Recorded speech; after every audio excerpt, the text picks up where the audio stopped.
میرے بھائیوں بزرگوں، نیک لوگوں کی صحبت اختیار کرو۔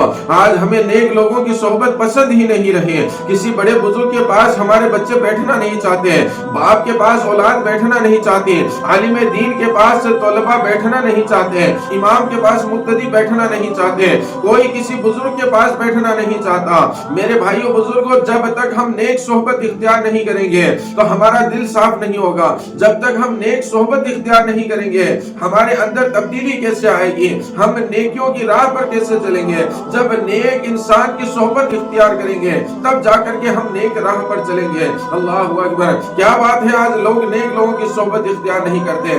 ڈانسر کے ساتھ اگر رہو گے تو آپ ڈانسر بنو گے، گائک کے ساتھ رہو گے تو گانے باجے والے بنو گے، ڈی جے والے کے ساتھ رہو گے تو ڈی جے والے بنو گے، لیکن اللہ والوں کے ساتھ رہو گے تو اللہ والے بن جاؤ گے۔ اور سنو، آقا فرماتے ہیں، جو دنیا میں جس کے ساتھ رہے گا، جس کے نقش قدم پر چلے گا، قیامت کے دن اللہ تبارک و تعالیٰ اس کا فیصلہ بھی اسی کے ساتھ فرمائے گا۔ تو ہمیں چاہیے کہ ہم نیک لوگوں کی صحبت اختیار کریں۔ اللہ اکبر! آج کا یہ دور جہالت چل گیا ہے، ہمیں عالموں کی صحبت اختیار کرنی ہے، نیک بزرگان دین کی صحبت اختیار کرنی ہے۔ ان کو چھوڑ کر کے کچھ لوگ دنیا داروں کے چکر میں لگے ہوئے ہیں اور کچھ لوگ جاہل پیروں کے پیچھے لگے ہوئے ہیں، جن کی خود کی داڑیاں نہیں ہے، جن کے خود کی نماز کا ٹھکانہ نہیں ہے، جن کے خود کی نیکیوں کا ٹھکانہ نہیں ہے، ان جاہل پیروں کے پیچھے چل رہے ہیں۔ ورنہ مجھے بتائیے کیا بات ہے، ایک شخص ہے 10 سال سے ایک پیر صاحب کا مرید ہے، ہر وقت ان کے ساتھ رہتا ہے، ان کی غلامی کرتا رہتا ہے، لیکن وجہ کیا ہے کہ آج تک اس کے خود کے اندر تبدیلی نہیں آئی۔ آج تک 10 سال ہو گئے، اس کے چہرے پر ابھی تک داڑھی کیوں نہیں سجی؟ 10 سال ہو گئے، ابھی تک وہ پختہ نمازی کیوں نہیں بنا؟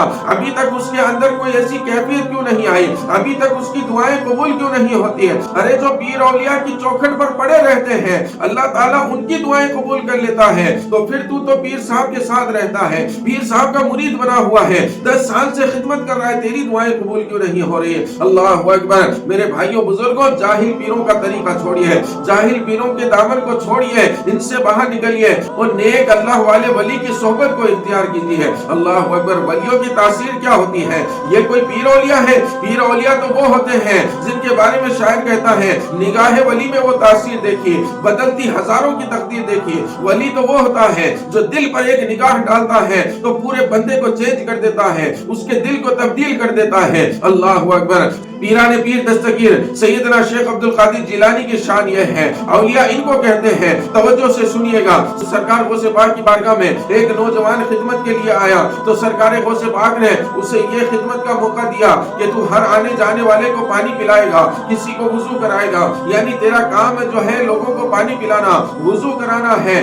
وہ سرکار غوث پاک کی بارگاہ میں اس لیے آیا تھا کہ سرکار غوث پاک کی خدمت کرے اور نیک شخص بن جائے اور سرکار غوث پاک کی نظر عنایت اس پر ہو جائے۔ تو سرکار غوث پاک نے فرمایا کہ تیرا کام یہ ہے، میرے دربار میں جتنے لوگ آئیں گے جائیں گے، یہاں لنگر میں جتنے لوگ کھانا کھانے آئیں گے، تو سب کو پانی پلائے گا، وضو کرنے والے حضرات کو وضو کرائے گا، تیرا یہی کام ہے۔ اللہ اکبر! آپ یقین نہیں کریں گے، اس نوجوان کو وہاں پر خدمت کرتے کرتے 2-3 عرصہ نہیں بلکہ پورے 40 سال کا عرصہ گزر گیا، پورے 40 سال کا عرصہ گزر گیا۔ روزانہ اس کا یہی کام ہے، دربار کھلتا ہے، لنگر چلتا ہے، لوگوں کو پانی پلاتا ہے، وضو کرنے والوں کو وضو کراتا ہے، سارے دن اسی خدمت میں لگا رہتا ہے۔ نماز کا وقت ہوتا ہے، نماز پڑھ لیتا ہے۔ سرکار کا لنگر ماشاءاللہ 24 گھنٹے چلتا تھا، سرکار کے لنگر میں کھانا کھا لیتا، نماز پڑھ لیتا، لوگوں کو پانی پلاتا، وضو کراتا، بس یوں ہی زندگی چل رہی تھی۔ کوئی وظیفہ نہیں پڑھ رہا ہے، کوئی عمل نہیں کر رہا ہے، بس یوں ہی زندگی گزر رہی ہے۔ 40 سال کا عرصہ گزرنے کے بعد ایک دن 2 ابدال سرکار غوث پاک کی بارگاہ میں آئے۔ جب وہ واپس جانے لگے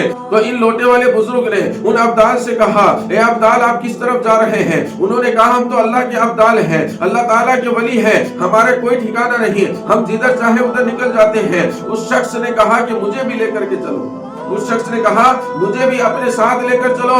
کہا کیوں، آپ ہمارے ساتھ کیا کریں گے؟ کہا یار 40 سال ہو گئے، یہ اسی دربار کے اندر مجھے 40 سال گزر گئے، نہ میں کہیں باہر گیا، نہ میں نے دنیا کو دیکھا، نہ میں نے اور کچھ دیکھا ہے، बस अब मैं ये चाहता हूँ कि यहाँ से निकलूं और दुनिया घूमूं और दुनिया देखूं। अल्लाह अकबर। उन अब्दालों ने कहा कि हमारा तो कोई ठिकाना नहीं है, ना हमारे खाने का ठिकाना है, ना हमारे पीने का ठिकाना है, ना हमारे रहने का ठिकाना है, तुम हमारे साथ नहीं रह सकते। लेकिन उन लोटे वाले बुजुर्ग ने जिद कर ली कि नहीं, मैं आपके साथ चलूंगा। लिहाजा उन्होंने कहा कि ठीक है, चलो हमारे साथ। अब चलते रहे। लेकिन अब्दाल ने उन्हें पहले ही बता दिया था कि ना हमारे खाने का ठिकाना है, हम तो उस वक्त खाते हैं जब हमारे अल्लाह की रजा होती है। अल्लाह वालों की शान ये होती है कि अल्लाह वाले खाना भी खाते हैं तो सिर्फ इसलिए खाते हैं कि रब जुल जलाल की रजा होती है। आज हम रब की रजा तो छोड़िए, रब की रजा जिस चीज में नहीं है वो काम करते चले जा रहे हैं, गुनाह पर गुनाह करते चले जा रहे हैं। कभी ये नहीं सोचा कि रब जुल जलाल की रजा किस चीज के अंदर है, महबूब की रजा किस चीज के अंदर है, इसको नहीं सोचा। लेकिन अल्लाह वालों की शान ये होती थी, वो सोते थे तो रब की रजा के लिए, चलते थे तो रब की रजा के लिए, उनका उठना बैठना चलना खाना पीना सब कुछ रज़ाए इलाही के लिए होता था। तो उन अब्दालों ने कहा कि देख भैया, हमारे खाने का ठिकाना नहीं, सोने का ठिकाना नहीं, हमारा कोई मकाम नहीं, कोई घर नहीं है, हमारे साथ रहना दुश्वार होगा। लेकिन वो लोटे वाले बुजुर्ग जिद करते हैं और उनके साथ निकल जाते हैं। चलते रहे 24 घंटे का वक्त गुजर गया। उस लोटे वाले बुजुर्ग की भूख से हालत बदली हो गए।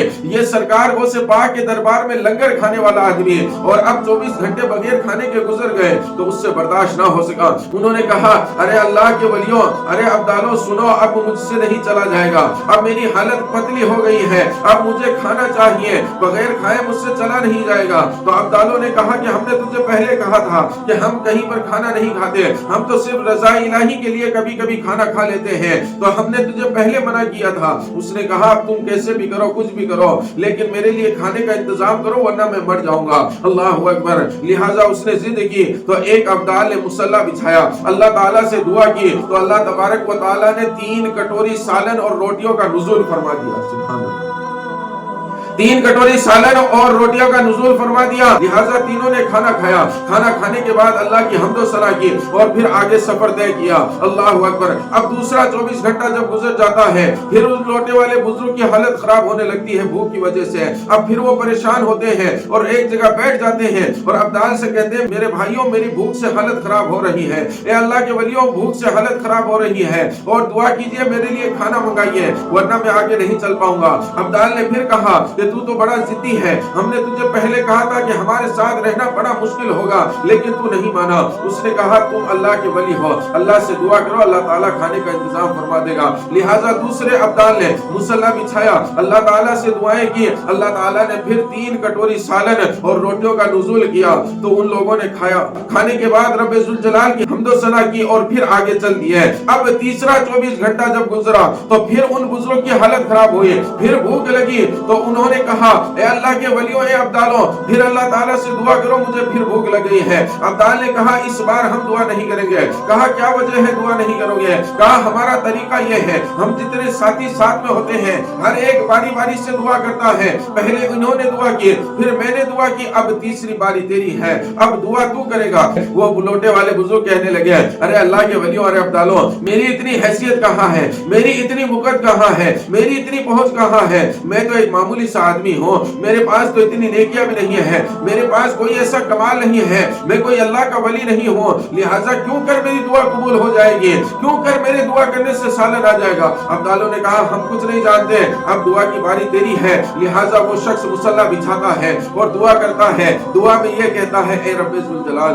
तेरे इन अब्दालों के सामने तेरे इस नाचीज बंदे की लाज रख लेना, या अल्लाह तू मेरी दुआ कबूल कर ले। या अल्लाह, इन्होंने दुआ की तो तूने सालन का रोटी का नुज़ूल किया, या अल्लाह मेरी दुआ भी कबूल कर ले। तो अल्लाह तबारक व तआला ने उस शख्स की, उस बुजुर्ग की दुआ को कबूल करते हुए इस बार 6 प्याली सालन और रोटियों का नुज़ूल किया। सुभान अल्लाह। कितने? 6 प्याली सालन। अब्दाल जब दुआ करते तो 3 प्यालियों का नुज़ूल होता, क्योंकि 3 लोग थे। लेकिन अब क्या वजह है कि आदमी 3 ही है, लेकिन जब इन बुजुर्ग ने दुआ की तो 6 प्यालियों का रोटियों का नुज़ूल हुआ। तो अब्दाल भी देखकर हैरान हो गए और कहा, तू तो बड़ा छुपा रुस्तम निकला, तू तो कहता है मैं मामूली सा आदमी हूँ, मैं तो कोई इबादत गुजार नहीं हो, लेकिन ये देख जब तूने दुआ की तो 6 प्यालियां उतरी है, जबकि हम अब्दाल होने के बाद भी दुआ करते तो सिर्फ 3 प्यालियों का नुज़ूल होता। अब वजह बता, अब हमें इसकी वजह बता, तेरे अंदर कौन सी ऐसी तासीर है, किस तरह से तूने दुआ की कि 6 प्यालियों का नुज़ूल हुआ। तो उन बुजुर्ग ने कहा कि पहले ये बताओ तुम लोग कैसे दुआ करते थे, तुम लोग कैसे दुआ करते थे। तो उन अब्दालों ने कहा कि हम इस तरह से दुआ करते थे कि या अल्लाह तू रहमान और तू रहीम है, या अल्लाह तुझे सरकार गौसे पाक के दरबार में बैठे हुए उस शख्स का वास्ता जो आने जाने वाले लोगों को पानी पिलाता है, आने जाने वाले लोगों को वुजू कराता है, या अल्लाह तुझे गौसे पाक के उस खिदमत गुजार बंदे का वास्ता, या अल्लाह तू उस बंदे के वसीले से हम पर खाने का नुज़ूल फरमा। तो हमें उस लोटे वाले के वसीले से दुआ करते थे तो हम पर खाने का नुज़ूल होता था। अब तू बता कैसे दुआ करता था। अल्लाह अकबर। जब अब्दाल की ये अल्फाज सुने तो वो लोटे वाले बुजुर्ग के ऊपर जलाल तारी हो गया। उन्होंने अपने कपड़े फाड़ दिए और कहा तुम जिस लोटे वाले के वसीले से दुआ करते थे वो लोटे वाला और कोई नहीं, मैं ही हूँ। वो लोटे वाला बुजुर्ग और कोई नहीं, मैं ही हूँ। मैं ही सरकार गौसे पाक के दरबार के अंदर पिछले 40 साल से लोगों को पानी पिला रहा हूँ, लोगों को वजू करा रहा हूँ। लेकिन कसम खुदा की मुझे ये पता नहीं था कि मेरे अंदर ये तासीर आ गई है, मेरी दुआएं कबूल होने लगी है। मुझे पता ही नहीं कि कब मेरे मुर्शिद ने मुझ पर करम कर दिया, कब मेरे पीर ने मुझ पर निगाहे करम कर दिया। मैं तो यही सोचता रहा कि मैं क्या करता हूँ, 40 साल से सिर्फ लोगों को पानी पिला रहा हूँ, इससे ज्यादा और कुछ मैंने नहीं किया। लेकिन मैं अपने पीर और मुर्शिद पर कुर्बान जाऊं कि जिन्होंने मुझे यूं ही नहीं छोड़ा बल्कि मेरे अंदर तासीर पैदा कर दी है, मेरे ऊपर हमेशा निगाह रखी है और अल्लाह ताला ने मुझे इस मुकाम से नवाज दिया कि मेरी दुआएं कबूल हो रही है। अल्लाह अकबर।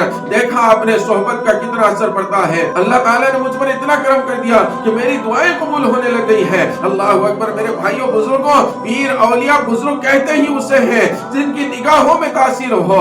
हमें बज़ाहिर यूं लगता है कि पीर साहब हमारी तरफ तवज्जो नहीं दे रहे, लेकिन पीर औलिया की शान ये होती है कि वो सीधा दिल पर नजर रखते हैं, बंदे के जिस्म पर उसकी ज़बान पर नजर नहीं रखते हैं। औलिया अल्लाह बंदे के दिल पर नजर रखते हैं और कब निगाहें करम कर जाते हैं किसी को पता नहीं चलता। इसीलिए शायर कहता है निगाहे वली में वो तासीर देखिए, बदलती हजारों की तकदीर देखिए। तो मेरे भाइयों बुजुर्गों, नेक अल्लाह वालों की सोहबत इख्तियार करो। अगरचे देखने में वो आपको कुछ नहीं दे रहे हैं, आपको कुछ नहीं दिखा रहे हैं, लेकिन उनकी एक निगाह आपके लिए काफी है। और अल्लाह ताला के हबीब फरमाते हैं जो दुनिया में जिसके साथ रहेगा कयामत के दिन अल्लाह ताला उसका फैसला उसी के साथ फरमाएगा। तो मेरे भाइयों बुजुर्गों, अगर हम औलिया अल्लाह से, नेक लोगों से, आलिमों से, इमामों से अपनी सोहबत को बढ़ाएंगे, उनकी सोहबत में रहेंगे, तो कयामत के दिन जब वो आलिम, वो पीर जन्नत में जा रहा होगा तो अल्लाह ताला उस पीर आलिम की खिदमत के सिले में हमें भी जन्नत में दाखिल कर देगा। तो मेरे भाइयों बुजुर्गों, दुनियादारों की सोहबत को छोड़ो,